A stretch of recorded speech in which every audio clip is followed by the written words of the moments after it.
ಅಂಬೇಡ್ಕರ್ ಅವರ ಕುರಿತು ವಿವಾದಾತ್ಮಕ ಹೇಳಿಕೆ ನೀಡಿರುವ ಕೇಂದ್ರ ಸಚಿವ ಅಮಿತ್ ಶಾ ವಿರುದ್ಧ ಚಿಕ್ಕೋಡಿಯಲ್ಲಿ ಇಂದು ದಲಿತ ಸಂಘಟನೆ ಹಾಗೂ ಹಲವಾರು ಸಂಘಟನಾಕಾರರು ಸೇರಿ ಅಮಿತ್ ಶಾ ಅವರ ಫೋಟೋ ಮೇಲೆ ಚಪ್ಪಲಿ ಹಾರವನ್ನು ಹಾಕಿ ಮಾನವ ಸರಪಳಿ ಹಾಕಿ ಅಮಿತ್ ಶಾ ಅವರ ಫೋಟೋವನ್ನು ಸುಡೋದರ ಮೂಲಕ ಮೆರವಣಿಗೆ ನಡೆಸಿದರು.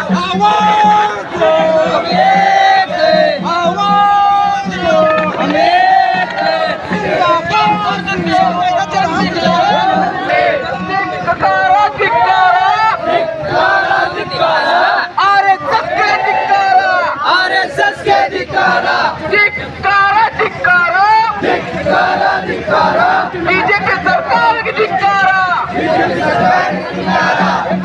जिंदाबाद जिंदाबाद जिंदाबाद जिंदाबाद जिंदाबाद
ಚಿಕ್ಕೋಡಿಯ ಭೀಮನಗರದಿಂದ ಆರಂಭವಾಗಿ ಅಂಕಲಿಕೋಟ ಮಾರ್ಗವಾಗಿ ಬಸವೇಶ್ವರ ವೃತ್ತದವರೆಗೆ ಬೃಹತ್ ರ್ಯಾಲಿ ನಡೆಸಿದ್ರು.